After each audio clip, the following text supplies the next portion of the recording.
कोई फ़ायदा नहीं होना है जल्द से जुलूस से, कोई किसी को NRO नहीं मिलने लगा, हम बिल्कुल इसकी इजाज़त नहीं देंगे।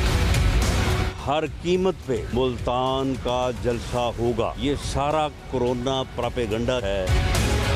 सर जोड़ के बयानिया प्लान किया था, वो अवाम में बिका नहीं, बुखलाहट का शिकार है। बुखलाहट में टारगेट समझ में नहीं आ रहा। ये इतने बेशरम लोग हैं, कभी सेहत के ऊपर सियासत करते हैं और अब वालदा की वफात के ऊपर सियासत कर रहे हैं।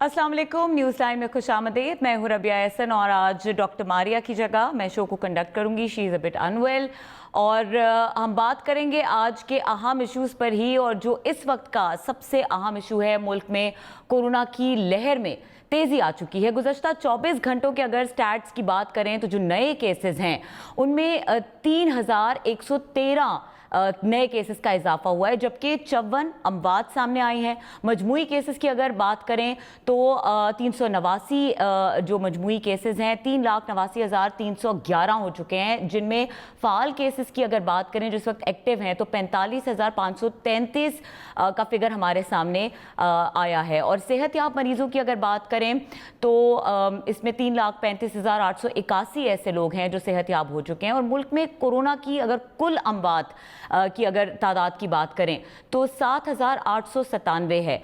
अब एक तरफ हालात इतने संगीन हैं, स्टैटिस्टिक्स जो हैं वो इतना ख़तरनाक नक्शा पेश करें, और दूसरी जानिब PDM अपने मौक़िफ़ पर डटी हुई है कि मुल्तान का जलसा अपने वक्त पर होगा, सब लोग आएंगे। बिलावल भुट्टो जरदारी जो खुद कोरोना का शिकार हो गए हैं, उनकी जगह आसिफा भुट्टो नॉमिनेटेड हैं पीपल्स पार्टी की जानिब से कि वो मुल्तान में होने वाले PDM के जलसे में खिताब करेंगी और लीड करेंगी पीपल्स पार्टी को। इसी तरह मरियम नवाज जो हैं वो भरपूर तरीके से मुतहर्रिक हैं और हर कीमत पर वो कहती हैं कि मैंने मुल्तान के जलसे में शिरकत करनी है, उसका ऐलान भी किया हुआ है, बल्कि आज राना सनाउल्लाह ने भी इसकी तस्दीक कर दी। अब यहाँ सवाल ये पैदा होता है कि जब खुद PDM की क़यादत कोरोना का शिकार हो रही है, ऐसे में अवाम को जलसों में बुलाना क्या अवाम को ख़तरे से दोचार करने के मुतरादिफ नहीं है?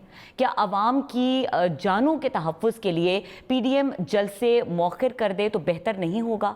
हमारा जो निज़ाम सेहत है वो पहले से ही कमज़ोर है। जो फर्स्ट वेव की अगर हम बात करें, आगे चल के हम प्रोग्राम में बात करेंगे भी डिटेल से कि इस वक्त क्या कंडीशन है हमारे जो हेल्थ सिस्टम की, जो मौजूदा सूरत हाल है, इसके कमज़ोर होने की सूरत हाल को मद्देनज़र रखते हुए कोरोना वायरस अगर बढ़ता है तो इस पर शदीद दबाव मजीद आ सकता है, जैसा कि इसी साल जून में ऐसी सूरत हाल का हमें सामना रह भी चुका है, हम देख भी चुके हैं। और अगर हालात दोबारा वैसे होते हैं तो इसका जिम्मेदार कौन होगा? दूसरी जानिब हुकूमत ने जलसों को रोकने के लिए कानून पर अमल दरामद का ऐलान किया, बल्कि वफाकी वज़ीर और जो सूबाई वज़रा हैं उन्होंने सख्ती से जलसे रोकने की बात की और उन्होंने फोर्स का भी जिक्र किया। उन्होंने कहा कानून भी अगर इस्तेमाल करना पड़ा तो हमें कानूनी रास्ता हम इख्तियार करेंगे। अगर हुकूमत जलसे रोकने के लिए PDM की क़यादत को गिरफ्तार करती है या किसी किस्म की रुकावट खड़ी करती है तो क्या इससे तसादुम की सियासत या तनाव में मज़ीद इजाफा नहीं होगा? क्या हुकूमत के PDM क़यादत को राज़ी करने का कोई और रास्ता है ताकि वो जलसे भी ना करें और कोरोना के फैलाव में जो ये एक सिचुएशन क्रिएट हो रही है कि इजाफा होने जा रहा है, ये ना हो सके? क्या हुकूमत इस हवाले से PDM की क़यादत से मुज़ाकरात करने के लिए तैयार है या नहीं है? ये हमारा आज का मौजू है। PDM से के जलसे अगर होते हैं और हुकूमत अगर उनको रोकने की कोशिश करती है तो ये एक अच्छा नक्शा नहीं है जो आने वाले दिनों में खिंचेगा। और इसी पर बात करेंगे। इसी पर बात करने के लिए जो हमारे पैनलिस्ट हैं मैं उनका आपसे इंट्रोडक्शन करा दूं। हमारे साथ मौजूद हैं डॉक्टर अफनान उल्लाह खान, मुस्लिम लीग नून से हमें ज्वाइन कर रहे हैं। सरदार तनवीर इलियास साहब हैं, माविन ख़ुसूसी वज़ीर आला पंजाब। और हमारे साथ आजिज़ धामरा पीपल्स पार्टी से, जो पीपल्स पार्टी का इस पर स्ट्रैटेजिक मौक़िफ़ है वो हमारे सामने बताएंगे। तो वेलकम करते हैं अपने गेस्ट को अपने शो में और बात का आगाज़ करते हैं। सबसे पहले मैं जाऊँगी सरदार तनवीर इलियास साहब के पास। तो डेफिनेटली जो सवाल नेचुरली सबसे पहले सामने आ रहा है ऐसी सिचुएशन में वो ये है सरदार साहब कि स्ट्रैटेजी क्या है गवर्नमेंट की? क्योंकि अगर हम गवर्नमेंट की स्ट्रैटेजी की बात करें और अगर आप इंटेंशन की बात करें कि ऑपोजिशन या जो PDM है उसका इंटेंशन क्या है, तो इस पर आपको एक शॉर्ट सुना देते हैं ताकि आपको पता चल जाए कि जलसा तो मुल्तान का होगा ये कहना है राना सनाउल्लाह का। और उन्होंने ये भी कहा कि मरियम नवाज भी आएंगी इस जलसे में। और दूसरी जानिब आसफा भुट्टो के आने की भी खबर यूसुफ रजा गिलानी ने सुना दी। तो आपको पहले शॉर्ट सुना देते हैं, फिर डिस्कशन की तरफ आते हैं। हर कीमत पे मुल्तान का जलसा होगा। अगर कोई वाकया हुआ खुदा न खासा तो हमारा FIR में नामजद मुलजम जो है वो इमरान खान होगा। मरियम नवाज साहबा वो बिल्कुल तयशुदा प्रोग्राम के मुताबिक इंशाअल्लाह ताला 30 नवंबर को मुल्तान पहुंचेंगी। ये सारा कोरोना प्रोपेगेंडा जो है ये सिर्फ और सिर्फ अपोजिशन के जलसों को, अपोजिशन की तहरीक को जो है वो रोकने के लिए कर रही है, जो नहीं रुकेगी इस तरह। ठीक है जी, ये तहरीक नहीं रुकेगी। तनवीर इलियास साहब बताइएगा, गवर्नमेंट क्या स्ट्रैटेजी ऐसे में अपनाएगी जब ऑपोजिशन क्लियर कट कह रही है कि तहरीक तो हमने चलानी है, आप जितना रोकें, जितनी मर्जी गिरफ्तारियां कर लें, जितने मर्जी कंटेनर खड़े कर दें, और कंटेनर खड़े करेंगे और गिरफ्तारियां करेंगे तो वो कह रहे हैं इसका भी हमें ही फ़ायदा होगा। तो स्ट्रैटेजी क्या है गवर्नमेंट की?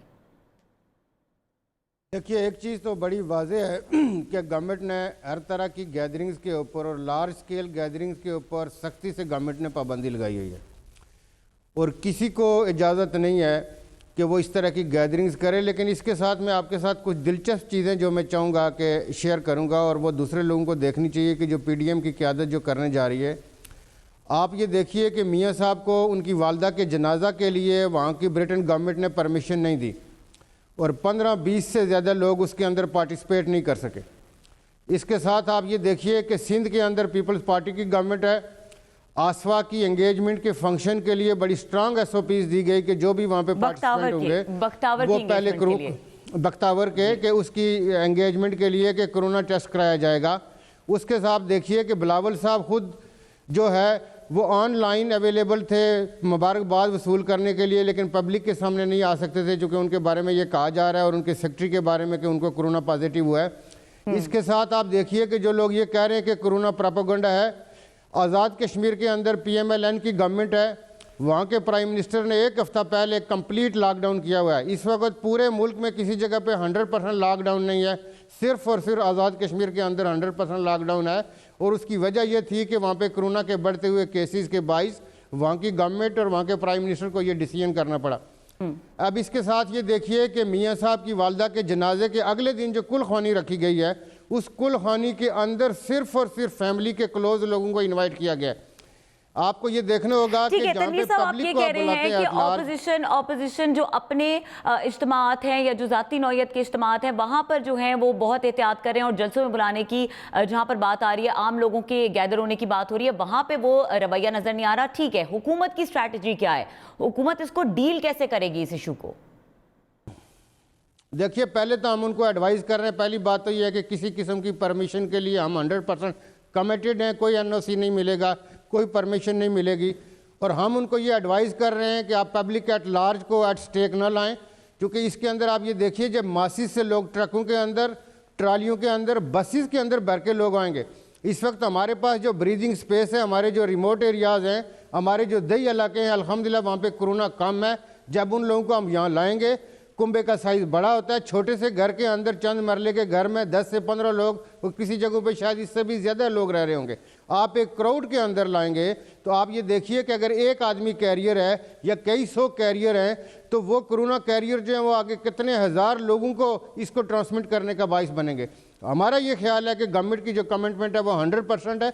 हम किसी सूरत उनको ये इजाज़त नहीं दे सकते कि वो पब्लिक की लाइफ के साथ खेलें। उनको एडवाइस ये करते हैं कि जलसे होते रहेंगे, जलसों के लिए उनके पास बहुत टाइम होगा, लेकिन इस अच्छा, और अगर वो आपकी एडवाइस नहीं मानते सरदार साहब, जिस तरह से राना सनाउल्लाह का भी हमने शॉट चलाया, उन्होंने क्लियर कट कह दिया कि हमने तो जलसा करना है, फिर मरियम नवाज भी आएंगी, ऑल्दो के उनकी दादी की वफात हुई है, लेकिन उन्होंने कहा कि मैं फिर भी पहुंचूंगी। उनका ट्वीट भी आया कि इस तहरीक को लीड करना है। फिर उधर हमने देखा कि बिलावल खुद जो है वो क्वारंटीन है, इस वक्त कोविड का शिकार हैं, लेकिन उनकी जगह आसिफा भुट्टो आ रही हैं। तो इसका मतलब है कि कन्विक्शन उनकी पूरी है और तैयारी भी पूरी है। जो तैयारी मुल्तान में नजर आ रही है, कोई डाउट नजर नहीं आ रहा कि जलसा नहीं होगा। पेशावर के जलसे की भी अगर आप बात कर लें तो वो भी उन्होंने करके छोड़ा। तो पॉइंट ये है कि आपकी एडवाइस वो नहीं सुन रहे, तो ऐसे में हुकूमत क्या स्ट्रैटेजी अपनाएगी? क्योंकि आपके वज़रा ये कह रहे हैं कि कानूनी रास्ता इस्तेमाल किया जाएगा, किस किस किस्म का कानूनी रास्ता इस्तेमाल किया जाएगा? रोका जाएगा, तसादुम होगा, आम लोग जो जलसे में आएंगे वो डंडे खाएंगे, ये किस किस्म का सिचुएशन होगी और क्या हुकूमत इसके लिए तैयार है? देखिए, इसमें ऐसे है कि पहले तो हम उनको ये एडवाइस कर रहे हैं कि वो ये हरकत ना करें जिसमें पब्लिक एट लार्ज की जो हेल्थ है वो एट स्टेक जाए। गवर्नमेंटों के पास और हमारे जैसी जो थर्ड वर्ल्ड नेशंस होते हैं ऐसे वसाइल नहीं है कि हज़ारों लाखों लोग जब अफेक्ट हो जाएं तो हम उनको वो ट्रीटमेंट दे सकें। पहले हम उनको वार्न कर रहे हैं, उनको हम एडवाइस कर रहे हैं कि जी आप ये ना करें, लेकिन अगर उन्होंने कोई ऑप्शन ना छोड़ा तो फिर गवर्नमेंट सख्ती के साथ हमें रोड्स ब्लॉक करनी पड़े, हमें कंटेनर्स लगाने पड़े, या गवर्नमेंट के पास जो सारे ऑप्शन एडमिनिस्ट्रेटिव मेजर्स होते हैं गवर्नमेंट अपने सारे एडमिनिस्ट्रेटिव मेजर ले सकती है। लेकिन मैं आपको ये भी बताऊं कि अगर इसके ऊपर ये लोग बाजिद रहे तो वो बात कर रहे हैं, हम ये समझते हैं कि फिर ये FIRs भी हो सकती हैं, इन लोगों के खिलाफ पर्चे भी हो सकते हैं और गवर्नमेंट हर स्टेप ले सकती है कि आप पब्लिक एट लार्ज को अगर आप रिस्क के ऊपर डालेंगे। FIR भी हो सकती है, पर्चे भी कट सकते हैं, गवर्नमेंट हर स्टेप ले सकती है। आजिज धामरा साहब, बिलावल भुट्टो जरदारी, पहले तो आपको मुबारकबाद, बख्तावर की इंगेजमेंट हो गई है और बड़े इमोशनल ट्वीट भी उनका सामने आया। इससे आगे अगर चल के बात करें, उधर हमने देखा कि पूरी तरह से कोरोना SOPs का, कोरोना का ख्याल रखा गया, लोगों की सेहत का ख्याल रखा गया, हर तरीके से सिक्योर किया गया इस इवेंट को। बिलावल खुद नहीं शरीक हुए, बिलावल इस वक्त कोरोना का शिकार हैं, लेकिन आप कहते हैं मुल्तान के जलसे में लोगों को कि वो आए, ठीक कहते हैं आप? देखें जी, पहली बात तो अभी खबरनामा PTI की जानिब से जो मौक़िफ़ आपकी टीवी की तवज्जुह से कौम को पहुंचा है, ये इनकी बौखलाहट जो है वो कौम देख चुकी है। और ये बौखलाई हुई PTI जो खबरनामा है 7 बजे से 12 बजे तक, देखें इनकी मुनाफकत यहाँ से शुरू हुई कि पहली बात तो मैं इनसे ये पूछना चाहता हूँ कि इन्होंने कहा कि जी बसों में, ट्रकों में, ट्रैक्टर ट्रालियों में ये लोग आएंगे। पहली बात तो ये जस्टिफिकेशन दें कौम को सामने कि वो PDM के कारकुनों को कोरोना लगेगा, बाकी आपके रेलवे स्टेशन खुले रहेंगे और रेलवे में किस तरह सफर हो रहा है ये कोई भूल रहा है? आप कह रहे हैं कि PDM के लोग जो हैं वो बसों में आएंगे, ट्रालियों में आएंगे, उस पर एतराज कर रहे हैं आप, मगर रेलवे पाकिस्तान में कितनी रेलवे स्टेशन हैं, उसमें कितने लोग डेली जमा होते हैं, रेलवे के डिब्बों के अंदर किस तरह सफर हो रहा है, बस अड्डों में किस तरह लोग जमा होते हैं और बसों के दरमियान, बसों के अंदर किस तरह लोग सफर कर रहे हैं। क्या आप माल के अंदर लोग नहीं है?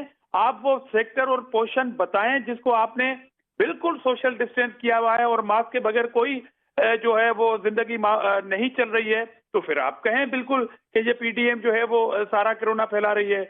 मैं देखें 2 मिसालें देना चाहता हूं। इनके लीडर जो कोरोना को जो पहला फर्स्ट फेज था उसको कहते थे कि ये आम सिंपल फ्लू है, ये पीपुल्स पार्टी और सिंध गवर्नमेंट डरा रही है कौम को कि ये कोरोना है। अच्छा, वेडनेसडे को उन्होंने सहाफियों से गुफ्तगू की है, प्राइम मिनिस्टर साहब ने विदाउट मास्क की है।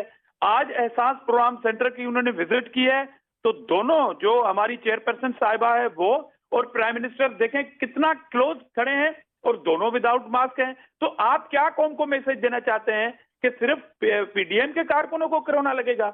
नंबर 1। और दूसरी, अभी जो आप धमकी दे रहे हैं, ये धमकी आप अपने पास रखें। बिल्कुल कारकुन आएंगे, आपने तो कार्रवाई शुरू कर दी है, आज थोड़ी की है, मुल्तान में थोड़ी की है। मुल्तान में 3 दिन पहले इनके एक मुल्तान डेवलपमेंट अथॉरिटी के अब्दुल जब्बार खान साहब जो चेयरमैन बन के आए थे, उनकी रिसेप्शन PTI के कारकुनों ने पब्लिकली दी थी। ठीक है, हुए, इफ्तिताह भी हुए हैं और रैलीज भी हुए हैं, जलसे भी। अच्छा, गवर्नमेंट की तरफ से गलत हो रहा है, लेकिन क्या आप ये जो धमकी है, देखें आजिज धामरा साहब धमकी पे उतर आई है, ये धमकी अपने पास रखें। पॉलिटिकल कारकुनों को आप धमकी नहीं दे सकते।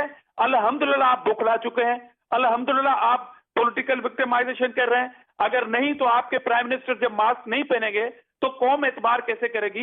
अच्छा आजिज धामरा साहब, जब फर्स्ट वेव आई थी कोविड की, उस वक्त भी जो ऑपोजिशन थी उसका यही एतराज था कि जो कोविड को लेकर, इसकी रियलिटी को लेकर जो सेंसिटिविटी है वो गवर्नमेंट की जानिब से ऐसे नहीं दिखाई जा रही। और गवर्नमेंट का स्टांस ये था, बल्कि PM का अपना पर्सनल स्टांस ये था कि मईशत को हम नहीं रोक सकते, इसके पहिए को चलते रहने देना है। आप लोग फिर भी केयर की बात, मेरी बात मुकम्मल होने दीजिए। अब आजिज धामरा साहब, उस वक्त आपका एतराज बिल्कुल ठीक था, लेकिन क्या अभी लोगों की सेहत जलसे में बुलाने से खतरे में नहीं पड़ेगी? देखें, मैं अगेन ये कह रहा हूं, पाकिस्तान की मईशत मुझे भी इतनी अजीज है, लोगों की सेहत मुझे भी इतनी अजीज है जितनी PTI की। मुझे आप वो नाम बताएं जो शख्स कह रहा था कि ये आम सा सिंपल फ्लू है। जो मास्क अभी तक नहीं पहनता, आज एहसास प्रोग्राम में उसने मास्क नहीं पहनता है, तो आप किसको सर, तो आप तो ये नहीं कहते ना, तो आप लोगों को जलसे में क्यों बुला रहे हैं? क्योंकि पीपल्स पार्टी तो ये नहीं कहती, तो जलसे में बुलाने से ये होगा कि लोग वल्नरेबल हो जाएंगे। आपने अच्छा सवाल किया, मैं आपको जवाब दे रहा हूं कि आखिर लोगों को क्यों बुला रहे हैं और जलसे क्यों हो रहे हैं। देखिए, हमें दो महाजों पे लड़ना पड़ रहा है अपोजिशन को। एक कोविड-19 के खिलाफ भी लड़ना पड़ रहा है, एक वायरस 2018 है जिसके खिलाफ जो है वो लड़ना पड़ रहा है हमें। जो दवाई महंगी, ब्लड प्रेशर और शुगर की महंगी हो चुकी है, जो आटा चीनी गायब हो चुका है, ये लोगों का प्रेशर है पीडीएम के ऊपर। तो आप तो सिर्फ कोविड के खिलाफ लड़ रहे हैं ना, मगर हमें तो इन वायरस के खिलाफ भी लड़ना है। मैं इनसे पूछ रहा हूं कि अपने प्राइम मिनिस्टर की मजम्मत करेंगे जो विदाउट मास्क आके टीवी पे बैठ जाते हैं। ठीक है, पूछ लेते हैं ये तनवीर इलियास साहब से कि वो प्राइम मिनिस्टर के इस एक्ट को किस तरह जस्टिफाई करते हैं। डॉक्टर अफनान साहब मुस्लिम लीग नून के हमारे साथ मौजूद हैं। मुल्तान में जो 2 दिन पहले रैली निकली है, बताएं क्या कार्रवाई हुई है आप? जी, अच्छा डॉक्टर अफनान साहब, आप बताइएगा, क्योंकि opposition leader floor of the house पे भी और इसके अलावा भी कई बार जो एक मौक़िफ़ पीएमएलएन का सामने लेकर आए जब फर्स्ट वेव कोविड का आता है, और उनका यही स्टांस था कि मुकम्मल लॉकडाउन हो जाना चाहिए। ये पार्शियल लॉकडाउन और ये पार्शियल चीज़ों को बंद करना, ये कोई स्ट्रैटेजी नहीं है। अभी आपकी एकदम से स्ट्रैटेजी चेंज हो गई है, और हम अगर इस जलसे की बात करें तो जिस तरह मरियम नवाज साहिबा सही सिचुएशन ना होते हुए भी इस जलसे में जा रही हैं, इसका मतलब है कि वो इसको बहुत ज़्यादा इंपॉर्टेंस दे रही हैं। तो इस सारी सिचुएशन में अगेन आपका क्या स्टांस है? क्या आप लोगों की जो कोविड के लिए सेंसिटिविटी है वो कॉम्प्रोमाइज़ हो गई है, या ये जो हुकूमत की तरफ से आप जो इल्ज़ामात लगा रहे हैं, या जो आपको लग रहा है कि हुकूमत सेंसिटिव नहीं थी फर्स्ट वेव में, उस चीज़ का बदला ले रहे हैं? इससे नुकसान तो अवाम का हो रहा है। अवाम के पेन के लिए ये पीडीएम, आप कहते हैं हमारा जो एजेंडा है वो अवाम है। अवाम सबसे ज़्यादा सफ़र करेंगे, अगर तसादुम होता है उसमें भी सफ़र करेंगे, अगर कोरोना फैलता है उसमें भी सफ़र करेंगे, स्पेशली उन सर्कमस्टांसेस में जहाँ पर हम ये देख रहे हैं कि इस तरह की बात सामने आ रही है। हमारे पास एक और शॉट मौजूद है फिरदौस आशिकवान साहिबा का, जिसमें वो क्लियर कट कह रही हैं कि हम क्या स्ट्रैटेजी अपनाएंगे पंजाब में अगर ये जलसे जुलूस होते हैं। तो सुन लेते हैं और फिर उसके बाद बात करते हैं। एक सर जोड़ के बयानिया प्लान किया था, वो अवाम में बिका नहीं। वो कानून को पमाल करें, उनको कानूनी तरीके से इलाज मुआवजा करना है। तो डॉक्टर भी यहाँ हैं आपके सामने, और बाकी भी हमारे बहुत सारे ज़हनी मरीजों का इलाज भी जारी है, और जो उस वक्त कानून को हाथ में लेंगे उनका कानून जो है बेहतरीन इलाज करेगा। स्याहकारी होगी तो गिरफ्तारी भी होगी, कानून बेहतरीन इलाज करेगा। डॉक्टर अफनान साहब क्या कहेंगे? देखें, ये पाकिस्तान तहरीक इंसाफ जो है, इनकी हुकूमत जब से आई है पाकिस्तान के अंदर, बेतहाशा लोग बेरोज़गार हो गए। लोगों ने जो है वो अपने बच्चों को जो है वो जहर दिया है, ख़ुद जो है लोगों ने जो है ख़ुदकुशियाँ की हैं, क्योंकि इन्होंने इतनी ज़्यादा मिस मैनेजमेंट की है इकनॉमिक लेवल के ऊपर, क्योंकि नाअहल लोगों का टोला जा रहा है, इनको पता ही नहीं करना क्या है। तो वो जो मिस मैनेजमेंट की वजह से जो लोग मरे, उनका जिम्मेदार कौन है? एक बात। फिर दूसरी बात ये है कि ये जो आपने कहा कि जी अगर लोग जो हैं वो पिसेंगे, अगर वो आ जाएंगे, और अगर तसाबुदम होगा तब भी वो अवाम ही पिसेंगे, तो अगर ये हुकूमत रहेगी तो तब भी अवाम ही पिस रही है, और कौन पिसेगा आप मुझे बताएं। इन्होंने जो ये जो अभी कह रहे थे, इनसे ये पूछे जो 400 अरब रुपए का आप लोगों ने टीका लगाया है आटे में और गंदम में इस मुल्क के गरीब लोगों का, उस वक्त आपको कोई ख्याल आया था इस मुल्क के लोगों का कि नहीं आया था? अब तीसरी बात यह है कि देखें, दुनिया के अंदर जो तहरीकें होती हैं ना, वो इस चीज़ से एग्नोस्टिक होती हैं कि ये पेंडेमिक है या नहीं है, या जो भी मामलात होते हैं। उसकी एक मैं आपको मिसाल दे देता हूँ। अमेरिका में एक मूवमेंट आई, ब्लैक लाइव्स मैटर। वो एक काले जो आदमी था, उसको क्या कहते हैं, कत्ल कर दिया पुलिस वाले ने, और उस वक्त पीक था पेंडेमिक का। लेकिन उधर की आवाम वहाँ पे बाहर निकली, उन्होंने अपने प्रोटेस्ट वगैरह किए, उन्होंने अपनी बातें मनवाई। मसला इधर ये है कि हमारी डिमांड मान ली जाए तो हम नहीं जाएंगे क्या कहते हैं जलसों में।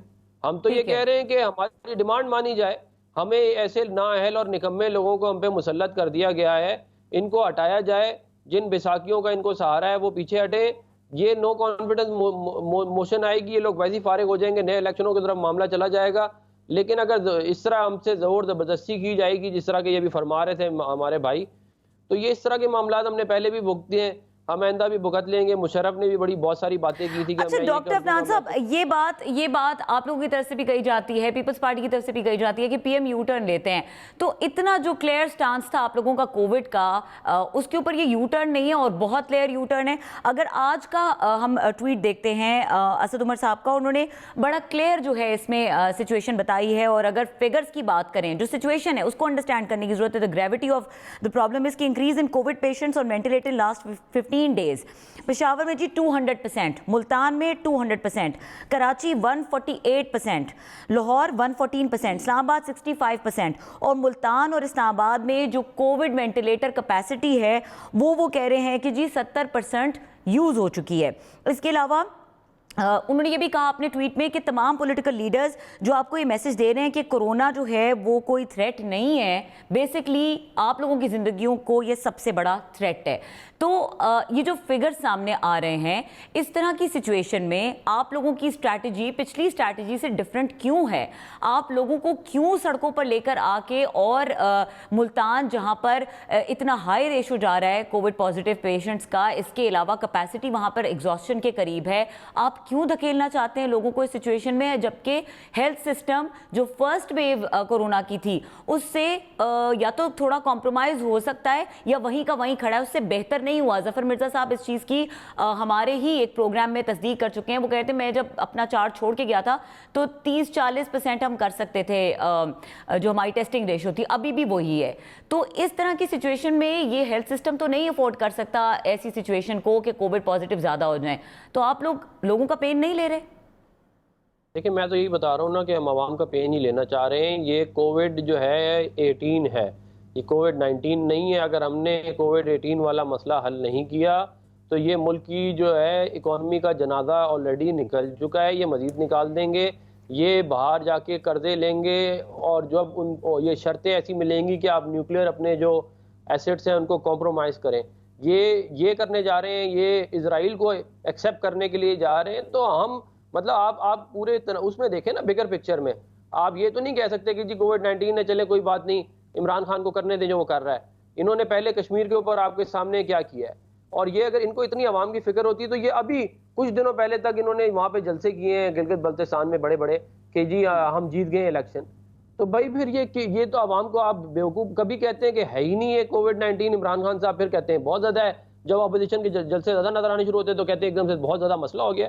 तो इन लोगों की तो बात के ऊपर तो एतबार पूरे पाकिस्तान में किसी को कोई कर ही नहीं सकता। और इमरान खान साहब की बात की तो रद्दी बराबर भी क्या कहते हैं हैसियत नहीं है, क्योंकि वो हर वक्त। लेकिन डॉक्टर अफनान साहब, जो आप करने जा रहे हैं इससे भी तो लोगों की भलाई नहीं होगी, बल्कि इमीडिएटली जो सर्कमस्टांसेस हैं और जिस तरह से कोविड में राइज है, ये तो बहुत खतरनाक सिचुएशन डेवलप हो जाएगी। जबकि आप खुद कह रहे हैं कि हमारा हेल्थ सिस्टम, उसकी कैपेसिटी इतनी नहीं है। तो इस सारी सिचुएशन को जानते हुए ये लोगों के राइट्स तो वो बाद में मांगेंगे और इस सिचुएशन से निपटेंगे तो फिर दूसरी सिचुएशन में जाएंगे ना। इस वक्त अगर कोविड का स्प्रेड हो जाता है तो और कोई चीज तो सेकेंडरी हो जाएगी। तो जो प्राइमरी रीजन है उसको पहले डिस्कस करने की जरूरत नहीं है। क्या पीडीएम के पास कोई ऑल्टरनेट स्ट्रैटेजी नहीं है कि किस तरह से अपना एहतजाज रिकॉर्ड कराया जाए, अपनी तहरीक को भी चलाया जाए, लेकिन लोगों की जानों की हिफाजत की जाए? देखिए, मैं आपको जैसे पहले भी बात बताई कि हम लोग तो ये चाहते थे कि ये मतलब कि ये अगर 25 जुलाई 2018 का इलेक्शन रिग ना किया जाता तो आज ये वाला दिन देखना ही ना पड़ता। लेकिन अब क्या किया जाए, ये कहते हैं हमें we have to choose the lesser evil. अभी मसला ये है कि नहीं, और इसके अलावा तो we don't have any choice. क्या कहते हैं, it's a difficult situation, we are in between a rock and a hard place. तो अब आप मुझे बताएं ना, हम क्या करें कि हम इनको इमरान खान को करने दें जो करता है, इमरान खान को छोड़ दें, या कहते हैं कि ये मुल्क को बेच दे, ये इजराइल को एक्सेप्ट कर ले, ये मुल्क की इकोनॉमी को तबाह बर्बाद कर दे, उनके एजेंडा पूरा कर दे। अच्छा, ये तो हो सकता है डॉक्टर अफनान साहब, ये तो हो सकता है कि अल्लाह ना करे अगर ये जलसा होता है और कोविड बुरी तरह से फैलता है मुल्तान में, तो जो 70% जो वहां पर कैपेसिटी एग्जॉस्ट हो चुकी है वेंटिलेटर्स की, वो 100 पे चली जाए, लेकिन हुकूमत गिर जाएगी, ये इस जलसे का आउटकम बहरहाल नहीं हो सकता। क्या लगता है आपको? नहीं, ये जरूरी नहीं होता। देखिए, ये मामला इस तरह सियासत के नहीं चलते कि ये जो है वो इस तरह हो या इस तरह हो। एक पॉलिटिकल स्ट्रगल होती है, आपको थ्रेशोल्ड नहीं पता होता कि वो आप कब अचीव करेंगे, जिसके बाद जो है वो अगली पार्टी फारिग हो जाएगी। वो आपने अपना काम करना होता है, वो हम अपना काम कर रहे हैं। देखिए, और ठीक है, लेकिन करें कि हमारे लीडर टॉप से लेके नीचे तक, हमें भी कोरोना हुआ है, मुझे भी कोरोना हुआ है। तो ये नहीं है कि हम आवाम के साथ हैं, हम ये नहीं कर रहे कि आवाम को निकाल रहे हैं और खुद घरों में बैठे हुए हैं, हम भी बाहर निकल रहे हैं साथ। तो इसको इस तरह ना समझा जाए कि जैसे हम आवाम को ठीक है, आप लोग भी बाहर निकल रहे हैं, लोगों को भी बाहर बुला रहे हैं, और ना आप मानने को तैयार है ना हुकूमत मानने को तैयार है। हल क्या निकलेगा ये डिस्कस करेंगे इस ब्रेक के बाद। देखते रहिए हम न्यूज़।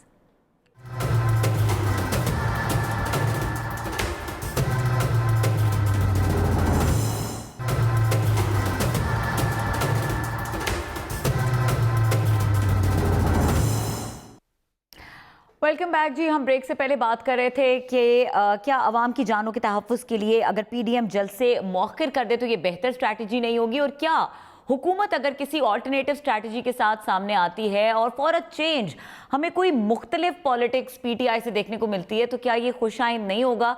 ऐसी सूरत हाल में जबकि तमाम मसाइल के दरमियान जो बड़ा मसला इस वक्त मौजूद है जिसको फौरी हल की ज़रूरत है वो कोविड-19 है। पूरी दुनिया इसको मान रही है। ये किसी एक जमात का, किसी एक फ़िरके का, किसी एक स्कूल ऑफ थॉट रखने वालों का ये कहना नहीं है।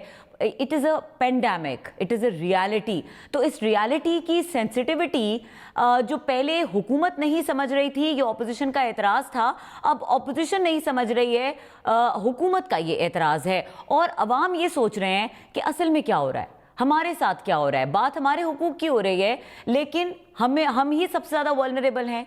हमने ही गिरफ्तारियां भी देनी होंगी जलसों की सूरत में, और हमने ही वल्नरेबल भी हो जाना है इस पेंडेमिक के लिए कि ये फैल सकता है, और फिर हमारे पास वो हेल्थ सिस्टम्स भी मौजूद नहीं हैं जो संभाल सकें। ये गवर्नमेंट कह रही है, इसके बाद तो किसी की बात की कोई गुंजाइश नहीं रह जाती। जिन्होंने संभालना है सिचुएशन को वो कह रहे हैं जी हमारे पास कैपेसिटी नहीं है। तो going back to Tanveer Ilyas साहब के पास ही मैं जाऊंगी और उनसे ही मैं पूछूंगी कि एतराज़ जो सबसे बड़ा जी आता है जब भी हम इस आर्ग्यूमेंट को करने की कोशिश करते हैं, इससे कुछ निकालने की कोशिश करते हैं, तो जो ऑपोजिशन है वो एतराज़ ये करती है कि पहले आप लोग नहीं मानते थे कोरोना को, या आप इसकी सेंसिटिविटी को अंडरस्टैंड नहीं करते थे, और आप लोगों ने हर तरीके की नरमी की। अभी भी आप इतने खतरनाक फिगर जो हैं वो ट्वीट करते हैं, लेकिन एट द सेम टाइम आप इफ्तिताह भी करते हैं, आप रैलीज भी निकालते हैं, आप जलसे भी करते हैं, कैंपेन भी करते हैं गिलगित बल्तिस्तान में, और फिर उसके बाद आप कहते हैं कि आप जलसा ना करें ऑपोजिशन को। इसके अलावा क्या होता है कि आप और जगह पर और सेक्टर्स पर वो लॉकडाउन जो फिगर सामने आ रहे हैं उससे तो ये लग रहा है कि कल लॉकडाउन लग जाना चाहिए, लेकिन हम देखते हैं कि एक नरमी नज़र आती है, एक अकोमोडेट कर रहे हैं आप सिचुएशन को। बसेस में भी लोग ट्रैवल कर रहे हैं, ट्रेन में भी लोग ट्रैवल कर रहे हैं, हवाई जहाज़ से भी लोग ट्रैवल कर रहे हैं, तमाम कारोबार ज़िंदगी जो है वो चल रहा है। तो अपोजिशन ये सवाल करती है कि सब कुछ अगर चल सकता है तो फिर जलसे क्यों नहीं हो सकते, और क्यों हुकूमत इसी एक चीज़ को रोकने के लिए एक सख्त स्ट्रैटेजी या सख्त ज़ुबान इस्तेमाल करती है, बाकी किसी और चीज़ के लिए इस किस्म के अलार्मिंग फिगर सामने नहीं आते।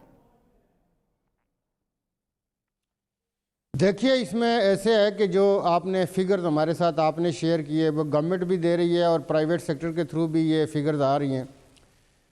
डे बाय डे आपने देखा कि जब हमारे मुल्क में ये फैसिलिटी एस्टेब्लिश होती गई कि टेस्ट ज़्यादा हो सकें और मुख्तलिफ जगहों पे लेबार्ट्रीज बननी शुरू हो गई, तो अब आप ख़ुद देखिए कि पर डे जो हमारे पास फिगर आ रही है वो 3,300 प्लस क्रॉस कर गई है, और डेली का जो हमारा डेथ टोल है वो भी आपने देखा 50-60 तक पहुँच गया। और ये वो फिगर्स हैं कि जहाँ पे हमने ये कहा कि दूसरी जगहों पे जहाँ पे पीटीआई की गवर्नमेंट नहीं है वो जगह भी हमने मेंशन की। लेकिन इसके साथ आप ये देखें कि जीबी के इलेक्शन के अंदर एज़ कम्पेयर टू अगर आप दूसरी पार्टीज़ के साथ आप ये देखेंगे तो आपने ये देखा कि पीटीआई ने बहुत नरम और बहुत कम रवैया वो रखा जो दूसरी पार्टियां कर रही थी। और बिलावल साहब जैसे आदमी जिसको इतनी फैसिलिटीज़ हासिल हैं, जिसकी आम पब्लिक के अंदर मूव नहीं है, उनको अगर कोरोना या उनके स्टाफ को अगर कोरोना हो गया, हम ये कह रहे हैं कि आप ये कह रहे हैं कि जी मुल्तान के जलसे के अंदर मरियम साहिबा आएंगी, तो हमारा कहना यह है कि क्या उनके आने से वो कोई ऐसा दम करेंगी कि वहाँ पे कोरोना ख़त्म हो जाएगा कि वो आ रही हैं, आप लोगों को ये कह रहे हैं कि आ जाओ वो आ रही हैं, या वो आम पब्लिक के लिए कोई ऐसा प्रोटेक्शन का निज़ाम इंट्रोड्यूस करवाने जा रही हैं कि जिस निज़ाम की वसातत से वहाँ पे लोगों की बचत हो जाएगी। हम ये कह रहे हैं कि पब्लिक एट लार्ज को आप रिस्क पे ना डालें, और हमारे वो एरियाज़ जहाँ पे अभी लोग बचे हुए हैं वहाँ पे अगर चंद हज़ार या चंद 100 लोग कैरियर होंगे तो वो आगे कई लाख और करोड़ों तक बात पहुंच जाएगी। आपके 20,000 या 30,000 लोगों के इकट्ठे होने से हुकूमतों को कोई फ़र्क नहीं पड़ा करता, ना हमारी गवर्नमेंट को कोई फ़र्क पड़ने लगा है। किसी छोटे शहर के अंदर आपका 20-30 हज़ार के क्राउड हो सकता है, लेकिन उसमें से अगर हम ये अज्यूम करें कि 500,000 या 2,000 कैरियर हैं, तो वो आगे कितने और लोगों को इसके अंदर ये ट्रांसमिट करेंगे। लेकिन अगर आप बड़े किसी शहर के अंदर चंद लाख लोग भी जमा कर लेते हैं, 2 लाख, 4 लाख, 6 लाख, तो क्या उससे हुकूमतें जाया करती हैं? वो हुकूमतें जो लेजिटिमेट हुकूमतें, वो हुकूमत जो इमरान खान जो इस कौम की आखिरी उम्मीद है, वो इमरान खान के जिसने अपनी एम्पायर इस्टेब्लिश नहीं की, जिसने फैक्ट्रियां नहीं बनाई, जिसने पैलेसेस नहीं बनाए, वो इमरान खान जो चंदा करके यूनिवर्सिटियां बनाता है, वो इमरान खान जो चंदा करके कैंसर के हॉस्पिटल्स बनाता है। हमें कोई एक, ये सिंध के अंदर पीपल्स पार्टी की गवर्नमेंट है, आप 500 बेड का एक state of the art hospital दिखाइए। आप लाहौर के अंदर, पंजाब सबसे बड़ा प्रोविंस है, कोई स्टेट ऑफ द आर्ट एक यूनिवर्सिटी दिखाइए, कोई स्टेट ऑफ द आर्ट एक हॉस्पिटल दिखाइए। देखिए, कहने को बहुत सारी बातें होती हैं, लेकिन मानना ये चाहिए कि हम आज लोग कश्मीर की बात कर रहे हैं, आज लोग इसराइल की बात कर रहे हैं। वो हिंदुस्तान, जिस हिंदुस्तान को हम ये कह रहे थे, वो हिंदुस्तान जो हम कह रहे थे कि आप भी उसी रब को पूजते हैं, हम भी उसी रब को पूजते हैं। हम कह रहे थे तुम भी आलू गोश्त खाते हो, हम भी आलू गोश्त खाते हैं। भाई वो हमारे रब को कैसे पूजते हैं? हमारा रब खुदा वादा तजाद क्यों है? हुकूमत के कॉल और फेल में तजाद क्यों मौजूद है? हुकूमत यही सेंसिटिविटी बाकी सेक्टर्स में क्यों नहीं दिखा रही? आप ये देखिए, हमारा कल नैरेटिव ये था कि तुम भी उसी खुदा को पूजते हो। हमारा खुदा तो खुदाए वादा उल्ला शरीक है, वो हमारे खुदा को कब पूजते हैं? वो कब आलू गोश्त खाते हैं? उनका एक लेफ्टिनेंट कर्नल रैंक का जासूस हमारे मुल्क में रेड एंडेड पकड़ा जाता है, हम एक सिंगल स्टेटमेंट नहीं देते। देखिए, हमें ये चीज़ें कॉल और फेल के अंदर तजादात की, यही मैं जो बात कर रहा हूँ कि लोग जो वावेला कर रहे हैं, इस वक्त गवर्नमेंट इसके ऊपर 100% कमिटेड है कि हम किसी सूरत अलाउ नहीं करेंगे कि पब्लिक एट लार्ज की जानों को रिस्क पे डाला जाए, और इन लोगों को भी होश के नाखन लेने चाहिए और ये चीज़ समझनी चाहिए कि पब्लिक को या तो ये इस चीज़ से इनकारी हूँ, या तो ये इस चीज़ से इनकारी हूँ कि अगर चंद हज़ार या चंद 100 कैरियर आएंगे और इतने बड़े क्राउड को अफेक्ट नहीं करेंगे, सवाल का सिंपल सा जवाब है कि फिर आपको भी इफ्तितार नहीं करने चाहिए ना, आपको भी रैलीज नहीं निकालनी चाहिए। तो जब आप ये करते हैं, नहीं, हमारे इफ्तितार उस लेवल पे नहीं हो रहा। आप देखें, आपने ट्रेनों की बात की, आपने बसेस की बात की, आप ये देखिए कि 100% SOPs के ऊपर अमल हो रहा है। सैनिटाइज़र रखे जा रहे हैं, लोग सैनिटाइज़र यूज़ कर रहे हैं, लोग ग्लव्स यूज़ कर रहे हैं, मास्क को इंश्योर किया जा रहा है। जलसों के अंदर, क्राउड के अंदर इस तरह आप कंप्लीट आप लोगों को कंट्रोल नहीं कर सकते। गवर्नमेंट के जो फंक्शन है बहुत लिमिटेड है। और जब 10 लोग इकट्ठे हो जाते हैं और करीब करीब खड़े होते हैं, तो वो उतना ही डेंजरस हो जाता है। ऐसी बात तो नहीं है। आपने जो कहा, जरूरी बात, किसी वक्त प्रेस से बात करते हुए, किसी वक्त प्रेस से बात करते हुए मास्क किसी ने हटाया हो, वो हो सकता है हटाया हो। अदरवाइज मैं आपको बताऊं कि गवर्नमेंट टॉप बॉटम हर लेवल पे इन SOPs को फॉलो कर रही है, और आम आदमी को भी यही एडवाइस करते हैं कि जी आपकी सिर्फ अपनी जान रिस्क पे नहीं है, बल्कि आपके साथ जुड़ी हुई हज़ारों लाखों दूसरी जानें भी। सरदार साहब, इसकी बड़ी जिम्मेदारी आप लोगों पर आती है कि आप इस मामले को कैसे हैंडल करते हैं। ठीक है, इसकी तरफ दोबारा आते हैं। आजिज दामरा साहब, आपकी तरफ मैं आऊंगी। जिस तरह से हुकूमत ने कह दिया है, वाजे कर दिया है कि वो बार बार ये कह रहे हैं कि हम इनको एक दफ़ा कहेंगे, एडवाइस हम कर रहे हैं बार बार, और अगर ये नहीं सुनेंगे तो हमारे पास कोई और ऑप्शन नहीं है कि हम इनको सख्ती से रोकेंगे। अब सख्ती से रोकने की सूरत में देखिए जी, जब आम लोगों की बात आ रही है और आम लोगों का पेन, आप भी उसी का एजेंडा लेके चल रहे हैं, हुकूमत भी आम लोगों की फलाह के लिए ये सारी पाबंदियां लगा रही है, तो इसका कोई ऑल्टरनेट तरीका मेरे ख्याल से होना चाहिए। आपका जो प्रोटेस्ट है या जो आपकी तहरीक है, कोई ऐसा प्लान भी है कि अगर ये जलसे नहीं किए जाते तो कोई एक और मुतबादिल इसका हो, जो इस तरह की कोई वर्चुअल किस्म की शेप हो उसकी, या कोई ऐसा जलसा हो जिसमें लोगों की सेहत इस तरह खतरे में ना पड़े? देखें, पहली बात तो मैंने शुरू में ये बात कही कि ये जो बेचारी खबरनामा PTI है, मुझे इनसे बड़ी हमदर्दी होती है बेचारों से कि ये PTI के हैं, और बाकी जो पॉलिसी बनती है PTI की बनी गाला में, वो इन बेचारों को ही पता नहीं होता है कि करना क्या है, कहना क्या है। देखें, अभी इन्होंने एक बात की हमसे कि इनका फोकस सिर्फ क्या है, सिर्फ टीवी पे आके PDM जलसा जलसा, रोकना रोकना, FIR गिरफ्तारी गिरफ्तारी। चलो, हम जलसा करेंगे, आप हमें गिरफ्तार कर देना और 1 लाख कोई FIR दर्ज कर देना, जो भी घर से निकले उसको गिरफ्तार कर देना। ठीक है, एक दिन की कहानी है, एक दिन का जलसा है, 8 घंटे की एक्सरसाइज है। मैं इनसे पूछना चाहता हूं कि चलो अगर जलसे कैंसिल भी हो गए तो आपकी गवर्नमेंट की एज सच पॉलिसी क्या है? आपने कहा कि गवर्नमेंट के जो भी एक्टिविटी है उसको फॉलो किया जाता, मैंने आपको कहा कि आपके अब्दुल जब्बार खान, मैं आपको नाम बताता हूं, मुल्तान डेवलपमेंट अथॉरिटी के जो मुल्तान तशरीफ लाए थे, उसको रिसेप्शन के लिए पीटीआई ने रैली निकाली थी बहुत बड़ी। मतलब यही तो मुनाफिकाना पॉलिसी है ना, जो हमसे सवाल करते हैं इनके पास जवाब नहीं होता, जवाब पूछते हैं इनसे प्याज का, जवाब देते हैं आलू का।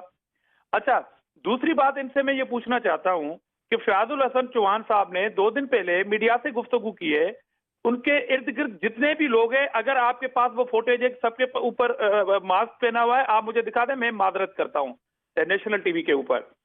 आपने मैकेनिज्म क्या बनाया कि अगर जलसे हम कैंसिल कर दें तो ये जो डेली बेसिस पे बसों में लोग जो है वो सफर कर रहे हैं, जो रेलवे पे सफर कर रहे हैं, जहाजों में सफर कर रहे हैं, एयरपोर्ट खुले हुए हैं। आजिज साहब, ये तमाम बातें आप पहले भी कह चुके हैं, यही एतराजात आपने उठाए और बिल्कुल वैलिड एतराजात है जी। मैं बिल्कुल मान रही हूँ, ये वैलिड एतराजात है और मैंने यही एतराजात उठाए मैं तो सवाल सरदार साहब के सामने। जी जी, देखिए, मैं तो सवाल पूछूंगा कि अगर आप जलसे कैंसिल करवाना चाहते हैं, जबरदस्ती करवाना चाहते हैं, बिल फर्ज अगर ये जलसे दोनों कैंसिल भी हो गए, जो एक दिन का इवेंट है, बाकी डेली बेसिस पे अगर पब्लिक आपकी हर जगह पे नजर आएगी, एसओपी फॉलो नहीं होगा, हुकूमत वहां पर नींद में सोई हुई है, उसको काम नहीं कर रही, उसको वो सिर्फ टीवी पे आके, ठीक है, कॉल और फिल्म में तजाद होगा तो डेफिनेटली सवाल उठेगा। लेकिन अब ये बताइए कि लोगों को इस खतरे से दूर रखने के लिए आपके पास कोई ऑल्टरनेट स्ट्रैटेजी है? मेरी आखिरी बात देखें, एहसास प्रोग्राम में आपको याद है इन्होंने पैसे देना शुरू कर दिए थे, वो जो बेनजीर इनकम सपोर्ट वाले थे, उसमें भी इन्होंने गुगली मारी थी। हमने कहा कि वो पैसे मैकेनिज्म इस तरह बनाए फेडरल गवर्नमेंट कि वो थ्रू कार्ड बैंक के वो पैसे दें, मगर इन्होंने सेंटर में जितनी रश करवाई और गवर्नर सिंध लश्कर कश करके सेंटर पर इसलिए जाते थे कि ये पैसे आपको इमरान खान दे रहे हैं, और सामने जवाब मिल रहा था नहीं जी ये पैसे बेनजीर साहबा के हैं। मतलब वो बताने के लिए एहसास सेंटरों के ऊपर जो आपने रश लगाई थी, आज कौम आपसे पूछ रही है कि ये वही पीटीआई है। चलो जलसों को छोड़ें, आप हमें सजा दे दें, गिरफ्तार कर दें, बाकी डेली आजिज धामरा साहब, अगर ये जलसा नहीं होगा मुल्तान का, तो एक चीज तो नजर आती है कि लोग कोरोना से बच जाएं, शायद एक बुरी सिचुएशन क्रिएट होने से बच जाए। लेकिन कल ऐसा क्या हो जाएगा इस जलसे के अगले दिन, ऐसा क्या हो जाएगा? देखें, मुझे हैरत है आपके सवाल पे। चलो एक दिन की एक्टिविटीज तो चलो फोकस हो रही है कि उसकी जिम्मेदार अपोजिशन है। मैं कह रहा हूं कि जो रेलवे स्टेशन, रेलवे पे सफर, बसों पे सफर और डेली मराज पे लाखों अफराद की जो इज्तिमा और मजमा है, उसके लिए हुकूमत की क्या पॉलिसी है अब तक, आज तक, सिवाय अपोजिशन के खिलाफ बयानात देना, उनके खिलाफ FIR। तो आजिज धामरा साहब, आप ये कह रहे हैं कि अगर हुकूमत मुकम्मल लॉकडाउन लगा देगी तो फिर आप जलसे नहीं करेंगे? इतनी खतरनाक बीमारी से लड़ने के लिए आपके पास फिर जस्टिफिकेशन और क्या है? इसका एक कोई दरमियानी रास्ता भी तो हो सकता है ना। यही बात तो मैं आपको कह रही हूँ कि आपके पास जो हिकमत अमली, वो ये कह रहे हैं कि जी उनका यही स्टांस है कि मईशत जो है वो हमने चलानी है और वो तमाम। अच्छा, ये बताइए आजिज धामरा साहब, ये बताइए, आज बख्तावर की एंगेजमेंट का फंक्शन होता है, आप लोग उसमें कंप्लीट अश्योरेंस इस चीज़ को अश्योर करते हैं कि जो मेहमान आए वो किसी तरह से कैरियर ना हो और ये स्प्रेड ना करे। अब जब जाती फंक्शंस हैं वहाँ पर ये एहसास किया जा रहा है, जब बिलावल भुट्टो जरदारी वीडियो लिंक के थ्रू मुल्तान के जलसे से खिताब करेंगे और वहाँ पर लोग आएंगे, और वहाँ पर आपको भी पता है और मुझे भी पता है कि जलसों में इस किस्म के SOPs का कोई ख्याल नहीं रखा जाता। जितनी तादाद में लोग आते हैं और जिस तरह की मैनेजमेंट होती है, ये किसी तरह से भी मुमकिन नहीं है कि इसको रोका जा सके। बिलावल खुद जिस तरह से गिलगित बल्तिस्तान की कैंपेन में वो खुद जो है वो मुतासिर हो गए। पीपल्स पार्टी मुराद अली शाह खुद इस वक्त मुतासिर हैं, तो पीपल्स पार्टी तो ये बात कह ही नहीं सकती। आप लोग तो खुद सफर कर रहे हैं, तो आप लोगों को बचाना चाहिए। देखें, आपका बड़ा जबरदस्त सवाल है, मैं इसका जवाब दे रहा हूं, मगर मैं आपको यह कह रहा हूं कि क्या आपके प्रोग्राम में पीटीआई आज ये कौम को बता सक रही है कि बाकी सेक्टर्स में उन्होंने एसओपी पे मुकम्मल अमल दरामद कर दिया है और पब्लिक का जमा होने जो 5 या 4 लोगों से ज्यादा, उसको बिल्कुल उन्होंने कवर कर दिया है, बाकी सिर्फ पीडीएम जलसा कर रही है और पूरी कौम उसके ऊपर तनकीद करे, तो मैं आपकी बात ये मानने के लिए, इनकी बात मानने के लिए तैयार हूँ कि बाकी सेक्टर्स में कंट्रोल है और पीडीएम जो है वो खामखा रूल्स को तोड़ रही है, नंबर 1। और आपने जो अभी सवाल किया बीबी बख्तावर भुट्टो जरदारी साहब की मंगनी का, देखें वो एक पॉलिटिकल इवेंट नहीं है, जहां पर मैंने कहा कि पूरी कौम परेशान है और हमारे ऊपर ये प्रेशर था कि जब आपको ब्लड प्रेशर और शुगर की आम दवाई 600 गुना ज्यादा महंगी मिलेगी जब लोग डॉक्टरों के पास जाके वापसी में जो पर्ची मिलती है दवाई की वो लेने के बजाय जेबों में डाल के घरों में आते हैं, लोग अब दम दुरूद के पीछे लगे हुए हैं कि कोई बीमारी खत्म हो जाए। जब चीनी आटा गायब होगा तो ये प्रेशर है पॉलिटिकली, और ये जलसा सिर्फ बिलावल भुट्टो जरदारी का नहीं है, ये पीडीएम का है, खुद अवाम का प्रेशर है। और दूसरी बात, अगर अवाम समझती है कि हम गलत कर रहे हैं, अवाम नहीं आएगी, क्योंकि पीटीआई तो कहती है कि हमारी कुर्सियां खाली होती हैं, तो फिर लोग आएंगे नहीं तो कोरोना कैसे लगेगा। ठीक है, आजिज धामरा साहब, आपका पॉइंट आ गया है और कोई फ्लेक्सिबिलिटी नजर नहीं आ रही अनफॉर्चुनेटली। अगर हम देखें आने वाले दिनों में कि किस तरह से कोरोना को रोका जाए, बातें दोनों तरफ हो रही हैं। एक और अहम मामला भी है जो हम जिस पर लेना चाह रहे हैं डॉक्टर अफनान का point of view. Doctor Afnan साहब, सियासत हम देख रहे हैं, बड़ी एक अजीब माहौल बना हुआ है सियासत का, कोई कंसेंसस कभी भी डेवलप होता हुआ नजर नहीं आ रहा, और हमेशा से ऑपोजिशन हुकूमत कभी भी एक पेज पे नहीं होते, लेकिन कोई ना कोई एक दरमियानी रास्ता जरूर होता है, कुछ सॉफ्ट फेसेस होते हैं दोनों तरफ जो डायलॉग की तरफ जाते हैं, बात को इफाम तफहीम से हल करने की कोशिश की जाती है इन द लार्जर बेनिफिट।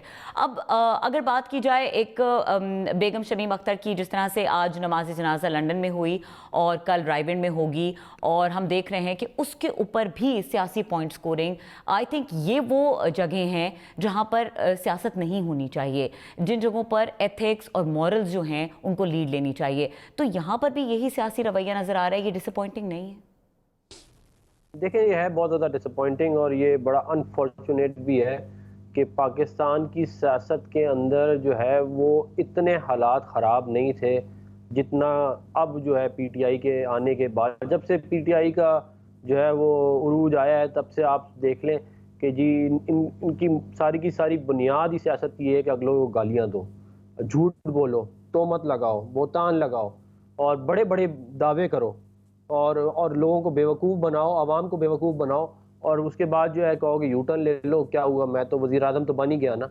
तो अब मसला सिर्फ ये है कि हमने जो है पीपल पार्टी के साथ भी हमारी बहुत सख्त मुखालफत रही है बहुत टाइम, लेकिन हम 18वीं तरमीम पे हमने एक साथ काम किया, फिर इसके अलावा चार्टर ऑफ डेमोक्रेसी भी हम लोग साथ हुए। तो मुखालफत जो है वो अपनी जगह रहती है, लेकिन क्योंकि इमरान खान साहब कोई पॉलिटिकल उनकी ट्रेनिंग नहीं है, वो कोई politician as an like a traditional politician तो नहीं है, वो बेसिकली एक नर्सरी से आ गए हैं वो इधर। अब तो ज़ाहिर है उन्होंने जो है उनको जो कहा जाता है वो वही करते हैं, और जितनी उनकी अकल है ये यकतरफा है, ये रवायत यकतरफा है। ये जो गंद है सियासत के अंदर, ये इमरान खान इसका जिम्मेदार है। ये इतनी ज़्यादा गंद नहीं थी इस मुल्क की सियासत में। मैं आपको एक बात बताऊं, ये बड़ी बड़ी सख्त मुखालफत होती थी, लेकिन जो है वो एक दूसरे के, देखिए जी, हम बात यही कर रहे हैं कि हम इन गलत रवायात को कंडेम करें, तो मैं नहीं जाना चाहूंगी हिस्ट्री में, और मैं नहीं याद कराना चाहूंगी कि क्या क्या रवायात डल चुकी हैं, क्या क्या अल्फाज इस्तेमाल हो चुके हैं, बट पॉइंट इज कि अब हाई टाइम कि हमें इस तरह की सियासत से एटलीस्ट हमें लाइन ड्रॉ कर देनी चाहिए कि कुछ मामलात के ऊपर दोनों तरफ से कोई सियासी पॉइंट स्कोरिंग ना हो, ना एक तरफ से शुरू हो ना दूसरी तरफ से जवाब आए। आई थिंक कुछ चीज़ों के ऊपर अगर मेरे ख्याल से मरियम नवाज साहिबा भी अगर कुछ इज्तनाब करें बात करने से, और हर चीज का ब्लेम पीटीआई या गवर्नमेंट या इमरान खान पर ना जाए, तो वो भी जवाब नहीं देंगे और ये एक तसादुम नहीं क्रिएट होगा अननेसेसरी। सिर्फ इश्यूज के ऊपर बात होगी, नॉन इश्यूज पर बात, इसमें कोई इशू ही नहीं था। ये जो बात अभी इस वक्त डिस्कशन चल रही है, ये आपकी ख्वाहिश बहुत अच्छी है और नेक ख्वाहिश है, मगर इमरान खान का दिमाग जो है वो तो उसके अपने कंट्रोल में नहीं है। आप मुझे बताएं इन्होंने क्या क्या फजूल बातें नहीं की कुलसूम नवाज साहिबा के बारे में। ये इनकी सियासत ही यही है। आप ये कह रही हैं कि अपनी सियासत छोड़ दें, ये तो नहीं अपनी सियासत छोड़ेंगे। ये तो कभी इनका काम ही है कि दूसरों को बुरा भला कहो, दूसरों को और झूठ बोलो बड़े बड़े। अभी इन्होंने, मेरे भाई ने कह दिया कि पंजाब में कोई यूनिवर्सिटी नहीं है। ओ भाई, यूईटी लाहौर किधर गई, नश कहाँ गई, लम्स कहाँ गई, फास कहाँ गई? आप किस दुनिया में रहते हैं? आपको मालूम ही नहीं है पाकिस्तान में कितनी बड़ी बड़ी यूनिवर्सिटीज हैं? आपको मालूम ही नहीं है पाकिस्तान में, पंजाब में कितने बड़े बड़े। ठीक है डॉक्टर साहब आपका पॉइंट आ गया। अब जाहिर बात है सरदार तनवीर इलियास साहब जो हैं वो हुकूमती नुमाइंदे हैं और हुकूमतों के ऊपर हमेशा ज़्यादा जिम्मेदारी हुआ करती है। तो सरदार साहब ये बताइए, ये तमाम डिस्कशन आपने सुनी है, अब एक जो फाइनल कंक्लूडिंग रिमार्क्स मैं आपसे लेना चाहूँगी इस चीज़ के ऊपर, स्पेशली ये जो स्ट्रैटेजी के हवाले से, क्योंकि देखिए गवर्नमेंट के ऊपर ज़्यादा जिम्मेदारी आयद होती है, गवर्नमेंट ने इसका हल निकालना है। कब हमें PTI की तरफ से एक एक सॉफ्ट पॉलिटिक्स नजर आएगी, एक अफाम तफहीम की सियासत नजर आएगी। आपके एलाइज में ऐसे लोग मौजूद हैं जो इस वक्त एक मौसर रोल प्ले कर सकते हैं, वो क्यों नहीं इस्तेमाल हो रहे? किसी किस्म के डायलॉग की तरफ क्यों नहीं बात जा रही? क्योंकि अगर ये तसादुम की तरफ जाती है तो हुकूमत को इसका ज्यादा नुकसान होगा। ये बात आपको मेरे से बेहतर मालूम होगी। तो कोई ऑल्टरनेट है इस हिकमत अमली को अच्छी तरह से बनाने का? देखिए, मैं आपके सवाल के जवाब से पहले दो एक चीज़ें आपसे गुजारिश कर दूं कि लम्ब यूनिवर्सिटी प्राइवेट सेक्टर की है, फास्ट का भी हमें पता होना चाहिए ऑनर कौन है, यूएटी जो है उसका ऑनर कौन है। देखिए, जब हम रवायात की बात करते हैं, पीस की बात करते हैं, टॉलरेंस की बात करते हैं, टॉलरेंस की बात करते हैं, तो उसमें हमें साना मॉडल टाउन को हमें याद रखना चाहिए। साना मॉडल टाउन के अंदर वो मासूम बच्चे, वो प्रेग्नेंट ख्वातीन, वो बूढ़े लोग जो एक मदरसे के अंदर थे। भाई अभी बीच में नहीं बोले ना। अच्छा, टाइम शॉर्ट है सरदार साहब, ये बताइए कि हुकूमत किसी तरह का डायलॉग कर सकती है? मैं ये समझता हूँ जो आपका जो सवाल है, मैं ये गुजारिश कर रहा था कि देखिए, पीटीआई के हवाले से ये रवैया रखना, लाहौर जैसे शहर के अंदर सानियात से हुकूमतों के रिकॉर्ड भरे पड़े हैं, लेकिन मैंने सिर्फ एक साना मॉडल टाउन की बात की है। हम ये समझते हैं कि जो गवर्नमेंट के जो उसने स्टेप्स लेने थे कि इन लोगों को एडवाइस करें कि लोगों की लाइफ को उसको रिस्क के ऊपर ना डालें, और उसके साथ साथ जो गवर्नमेंट के देखें इस वक्त निगोसिएशन का तो कोई ऐसी जरूरत ही नहीं हम फील कर रहे कि जी निगोसिएशन जरूरत तो हर वक्त मौजूद होती है सरदार साहब निगोसिएशन की, और पीएम को भी मेरे ख्याल से अपना सियासी रवैया थोड़ा सा तब्दील करने की जरूरत है। हर मसला अना का मसला नहीं होता, निगोसिएशन होनी चाहिए। नहीं, अना है ही नहीं, अना का कोई इशू नहीं है। देखिए, अना है ही नहीं। आप ये देखिए कि जब उनके फैमिलीज के, जो मैंने पहले गिनवाए, कि जब उनके कोई प्राइवेट ऐसे इवेंट्स या कोई ऐसी गैदरिंग्स होती हैं तो उन पे एसओपीज कैसी हैं, खा वो कुल खानी हो या किसी एंगेजमेंट का फंक्शन हो। लेकिन ठीक है, आप ये कह रहे हैं कि एडवाइस आपने दे दी है, इसके अलावा कुछ नहीं कर सकते। ठीक है, बहुत शुक्रिया। हमारे साथ मौजूद थे सरदार तनवीर इलियास, इसके अलावा आजिज धामरा और डॉक्टर अफनान साहब। तीनों शुरका का बहुत शुक्रिया, और होप कर सकते हैं कि किसी तरफ से कोई सॉफ्ट स्ट्रैटेजी सामने आए और इस मसले का कोई हल निकले। इजाजत दीजिए, अल्लाह हाफिज।